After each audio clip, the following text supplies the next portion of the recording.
Alors, je vais vous faire un petit récapitulatif sur les techniques découvrantes.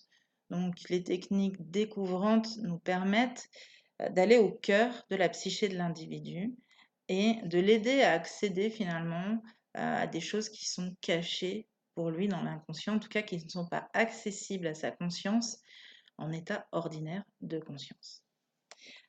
Alors, on va commencer donc par la sophroanamnèse. Donc, j'ai oublié de préciser que ce soit la sophroanamnèse, la sophroanalyse ou la sophromnésie, qu'est-ce qui va nous permettre d'aller chercher des informations euh, au cœur de la psyché de la personne? Bah, c'est de lui poser des questions, déjà, et d'en obtenir les réponses. Ça va être important, ça, qu'elle puisse s'exprimer au niveau sophroliminal. Donc, c'est pour ça qu'on établira avec la personne un sophrodialogue. Donc, dans tous les cas, il y a sophronisation de la personne, donc respiration fusible, induction physique, induction mentale. Et puis là, on va entamer le dialogue. Donc, on va souvent inviter la personne à euh, partir à la recherche des informations dont on manque par un questionnement tout simplement, mais aussi par des suggestions qu'elle a accès euh, à ces informations intérieures. Donc, comme je l'ai dit dans le document écrit, ça peut être aussi, ben voilà, vous avez accès à une bibliothèque intérieure. On aurait pu faire une induction mentale, par exemple, dans ce sens-là. Ça peut être aussi, ben voilà, interroger votre enfant intérieur, interroger la partie de vous inconsciente. Enfin, selon les croyances de la personne, on va bien sûr lui permettre d'accéder à ces informations en utilisant la métaphore qui sera la plus parlante pour elle. Donc dans la sophroanamnèse, on va chercher quoi? Ben, tout simplement des compléments d'anamnèse. Alors dans quel cas? Ben, parce que parfois la cliente ou le client répond bah, je sais pas, je me rappelle pas, ou passe du coq à l'âne, n'est pas concentré, ou est submergé parfois par les émotions. Donc le fait de revenir au calme, de se recentrer, il sera plus facile d'accéder aux informations. C'est pour ça qu'on va entreprendre ce travail. Donc la sophroanamnèse précède bien sûr le protocole. Et on va poser des questions. Ben voilà, vous m'avez parlé lors de la première anamnèse que vous aviez des difficultés relationnelles avec votre maman lorsque vous étiez jeune. Est-ce que vous pouvez m'en dire plus? Qu'est-ce que vous ressentiez à ce moment-là? Euh, qu'est-ce que c'était que ces relations compliquées? Comment ça se passait? On va laisser la parole à la personne. Donc là, ben, par exemple, si elle était partie à nous raconter des petits ragots, des petites choses qui n'avaient rien à voir, ou qu'elle passait un peu d'un sujet à l'autre, eh bien là, on va la recentrer sur cette relation et voir aujourd'hui, peut-être maintenant, comment est cette relation, euh, quel sentiment vous nourrissez à l'égard de votre maman, etc. Et est-ce que cette relation avec votre maman a un lien avec l'objectif que vous voulez, en tout cas avec votre motif de consultation, ou s'il a été défini, avec l'objectif que vous m'avez annoncé. Parfois, la sophroanamnèse va permettre justement de définir cet objectif, parce que la personne restera floue. Bah, j'ai besoin de confiance en moi. Ok, mais pourquoi faire? Ben, si elle ne sait pas, si elle ne trouve pas, bah, peut-être qu'effectivement, le fait, encore une fois, d'être connectée à l'essentiel, hein, vraiment à ce qui est important pour elle, au niveau sophroliminal, bah, va lui permettre d'identifier que finalement, à travers cette démarche, ce qu'elle attend, c'est bah, de pouvoir refaire sa vie, de retrouver un compagnon, ou finalement elle aspire qu'à une chose, c'est changer de travail ou changer de logement, etc. Donc on va aller chercher tout ce qui va sortir un peu sans filtre. En fait, c'est ça, hein, l'idée de la technique découvrante, c'est de limiter les résistances et du coup d'enlever les filtres. Euh, alors les filtres, j'entends par là les excuses, les prétextes que la personne se donne finalement pour faire les choses ou pour pas les faire, la façon dont elle justifie aussi ses besoins, ses attentes. Alors on la ramène à voilà, qu'est-ce qui est important pour vous, qu'est-ce qui est essentiel, et on laisse émerger ça de l'inconscient.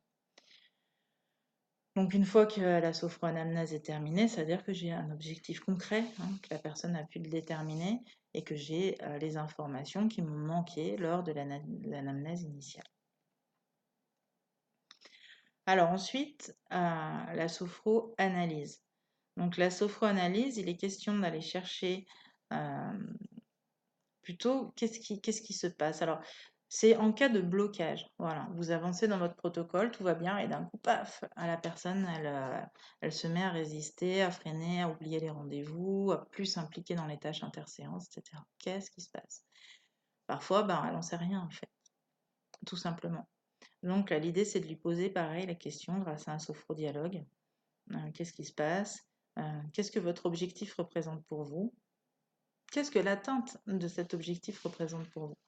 Il arrive parfois que malheureusement, l'atteinte de l'objectif fait peur à la personne parce que ben, elle a l'impression de devenir quelqu'un d'autre, elle a l'impression que peut-être elle ne pourra pas être reconnue à sa juste valeur, en tout cas qu'elle aura peut-être peur de ce qu'on appelle le syndrome de l'imposteur, hein, c'est-à-dire d'être à une place qui ne lui est pas destinée, qu'elle est là par chance, ou etc.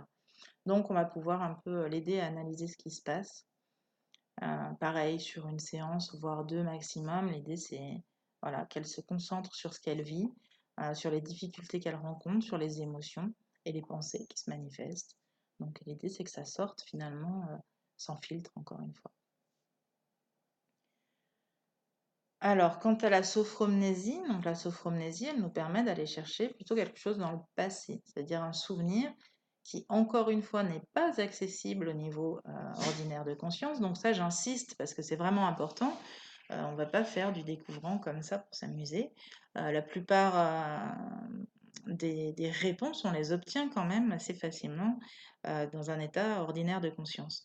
Par contre, à partir du moment où la personne recherche par exemple les causes du- d'une problématique, qu'est-ce qui fait que j'ai du mal dans ma relation avec mes différents supérieurs, qu'est-ce qui fait que j'ai du mal avec les hommes, avec les femmes, etc.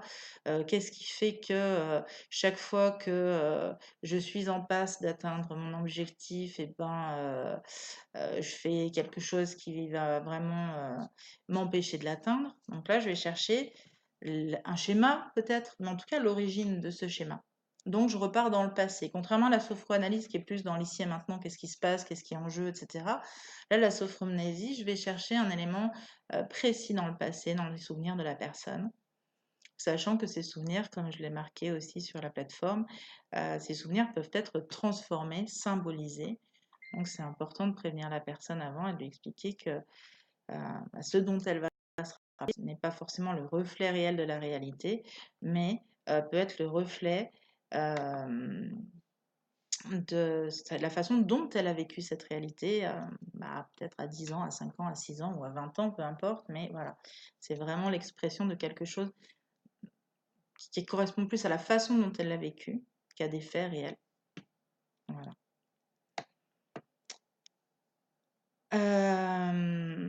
Donc, toutes ces techniques finalement découvrantes ont pour but d'aider la personne à retrouver le droit chemin, hein, c'est-à-dire qu'elle s'est un petit peu égarée en route. Donc, la sophroanamnèse, parce que finalement, elle ne sait pas où aller, elle n'a pas défini son objectif, donc là, elle n'a pas le droit chemin.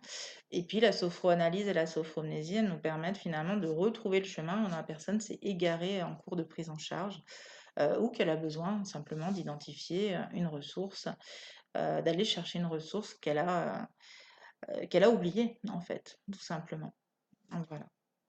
Donc une fois que la personne a retrouvé le droit chemin, le protocole peut reprendre son cours et se poursuivre jusqu'à l'atteinte de l'objectif.